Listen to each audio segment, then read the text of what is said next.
Hello, this is Tobias Forge, and you're watching Loudwire. Hey everyone, Graham from Loudwire here, and today I'm sitting with Mr. Tobias Forge from Ghost. You will have to take my word for it. I promise it is him. Thank you so much, Tobias, for sitting down with me today. So appreciative. So I want to talk a little about your 2018 because you are Loudwire's Metal Artist of the Year. So let's talk about the beginning of the year because I think the impression with fans since a few other members had left was, can Ghost still really be Ghost with just Tobias?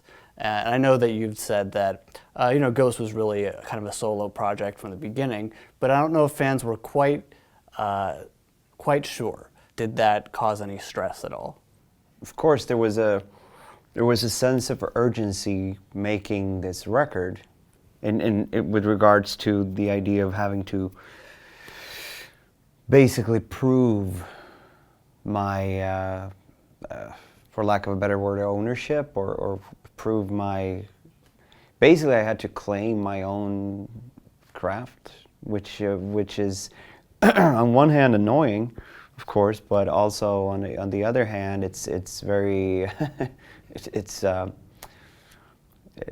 course not a nice feeling having to have your work authenticated. But on the other hand, I'm also the idea originally was not for it to be proclaimed as a one-man solo act. That was not the point. That was why I wanted it to have this clandestine sort of nature where it looked like a band that just appeared out of nowhere and disappeared as quickly and just came elusive in and out of some weird existence in some twilight zone. Great ideas in your mind is not always functioning very well in real life. And by early 2018, I definitely come to terms with the fact that things aren't really what I thought of them to be, and now I have to roll with that punch. And so stressed. Yeah, stressed.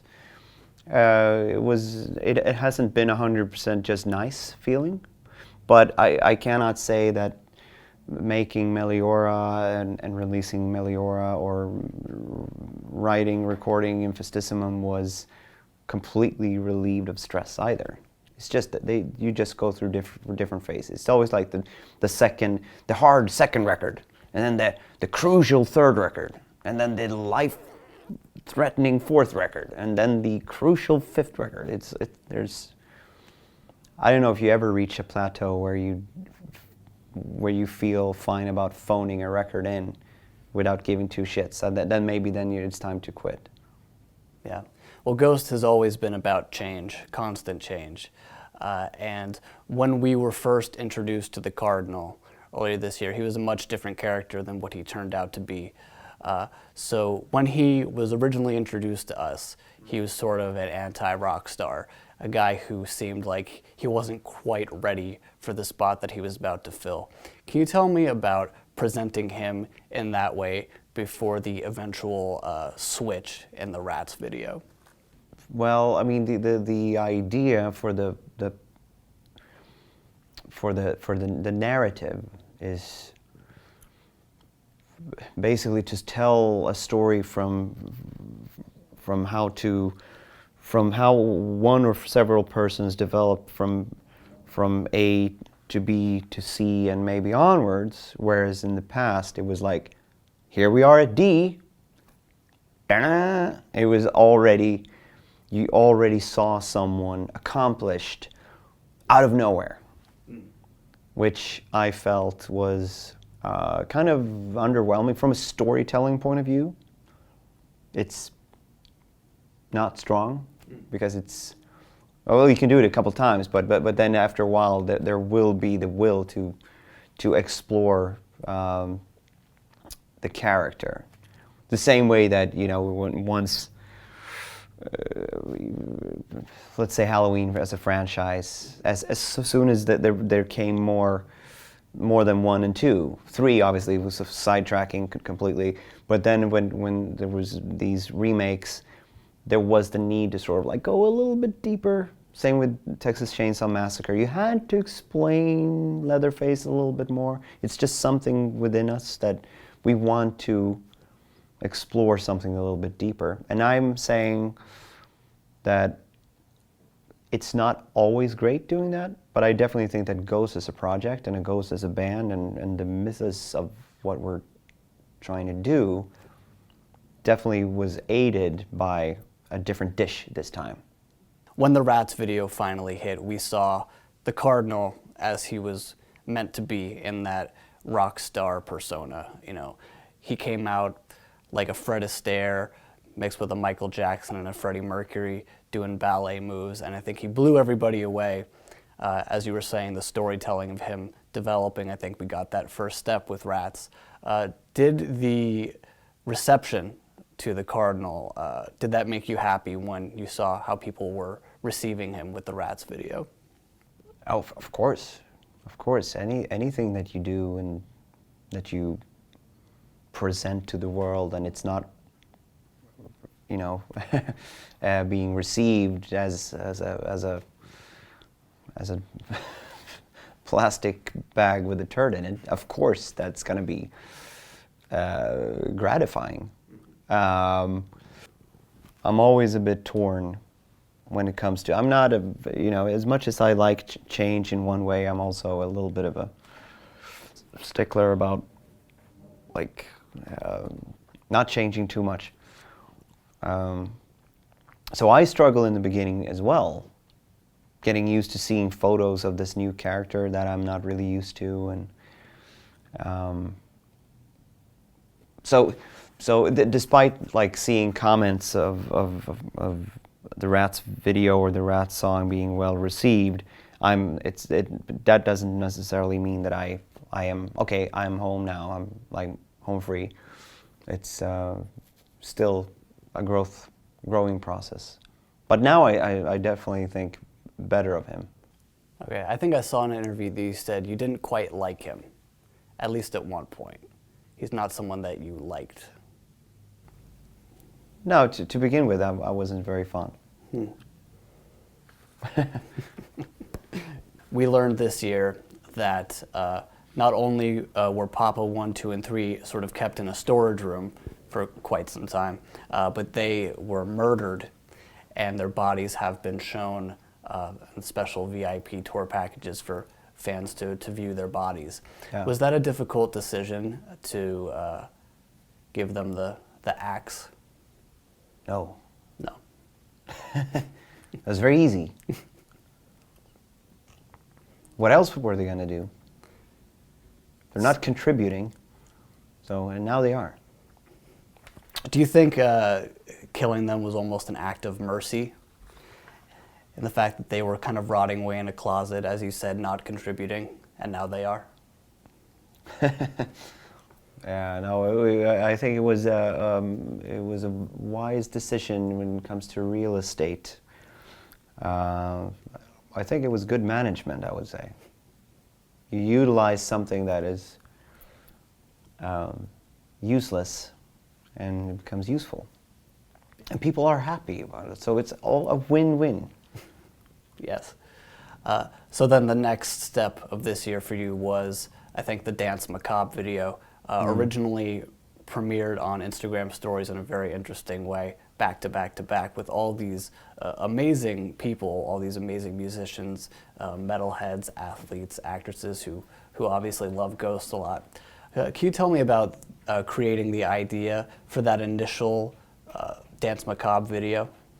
I am not very social media savvy, so that technique had sort of, or that gag had sort of gone over my head. So that was introduced to me, and I said, "Okay, do it." And then I was very happily surprised that all these people wanted to contribute. Yeah, that was honoring and I was happy about that.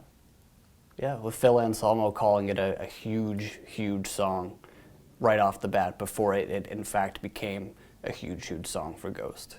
What was that like? Well, that's a $500 later. No, it's great, of course. Phil is a friend of mine. I've you know, for as long as I've known him, I've always valued his opinion very highly, and you know, it's always very flattering and all, and especially when you see it from a perspective where it wasn't that long ago when I was a completely unknown, not, you know, nowhere near all these things in life, and nowhere near all these opportunities and this support, and you know, thinking about that and regarding myself as a 12-year-old or a 22-year-old, and being aided and helped and supported and applauded by people like Phil or Kirk is amazing. As a grown-up, when you're there now, it's obviously you have one perspective, but when you look back on yourself as a kid, you're like, it's f***ing amazing. Who would ever believe that? And Metallica were playing one of your songs. They were playing Cerise in their practice space, I think it was. Yeah. That's right, yeah. How about that? That's f***ing unbelievable, considering all the hours I've played around with their riffs. About halfway through this year, quite a tragic event. A fan passed away at one of your shows that you later completed on Halloween. Can you tell me about when you found out that the tragedy had happened at your show? So we ended our first set, walked off, and then, you know, we hear over, because we have a lot of people on stage and around us that have these comm radios. So you pick up first, like, there has been an accident. Okay.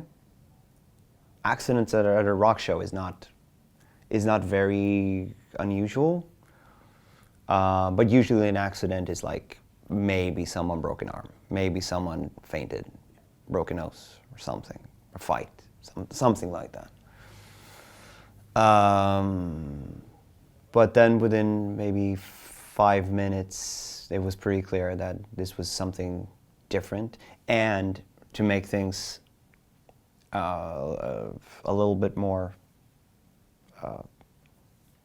I guess, alarming for the crowd, was that this was happening in front of everyone. It was in full light, big circle, on the floor, right in front of the stage.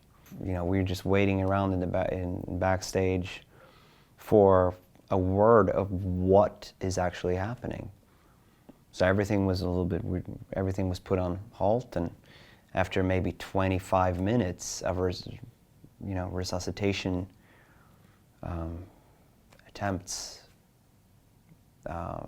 it was pretty clear that this had not ended well at all. And then it was quite clear that we were not going to come up and continue the show. It would be in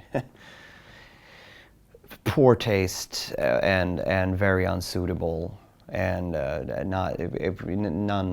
no one would feel good about that. So we decided to just, let's leave it at this, and then try to make up for this at some point. So I'm very, very happy that we ended up doing that. I think that was the conclusive feeling between us, the family, first and foremost, and 2,000 other people that were there, that it sort of came to an ending, and everybody was content and happy about it. And that was definitely one of the highlights of the year, I think. That felt good. When Prequelle finally debuted, in the US it debuted at number 3. Huge position, selling 66,000 copies, the great majority of which were physical copies. And Meliora, just for comparison, did 29,000. So to see such a gigantic leap for Ghost, tell me about that experience. Yeah, well, the experience is of course, very gratifying. Again, I mean, it's a very affirming feeling knowing that you've managed to make a stir strong and potent enough to gain that position. You know, I think Lars Ulrich said it very well when the Black Album debuted at #1, and you know he got a fax when he was on tour somewhere, and you know he always thought that when you get that knowledge, the world would just collectively orgasm at the same time, and you're in the center of the universe. But it was just like a fax, like, oh great, and then change clothes and play. And sometimes, unfortunately, cool things like that have a tendency to be very different from the other side. And then you look back on it, it's like, yeah, that was really cool. But the experience right there and then when it happened was not orchestrated the way you saw it as a kid. Like, what is it like to win a Grammy, or to do that, or do this, and when you do it, it's just like, oh, that was nothing what I pictured it. But it looks great. It's really cool to have it. If you could describe your 2018, personally, professionally, spiritually, however you wish, in just a few words, how would you describe it? I would say positive growing pains. I've spent more time this year being happy, laughing, feeling positive about things. But I am currently in just one of those phases in life where things are sort of shifting. Not necessarily bad, but just things are happening, and I feel there's, you know, you have a period of growth. As when you were a kid and your legs are hurting for some time when you're about to go to sleep, and you feel that coming to certain places in your mind and learning how to acknowledge that important thing, but don't give a damn about that thing that is not important. Sometimes you have to do unintuitive things in order to get to that point. And then when you get that epiphany, like, oh shit, this is the right thing to do. This is actually what I'm going to do now. Sometimes it's exhausting, even though you know it's a positive thing. And there's been a lot of those things these last couple of years. And 2018 was definitely better than 17. 17 was one of the worst years of my life. 18 way better. But I'm working towards having a better 19.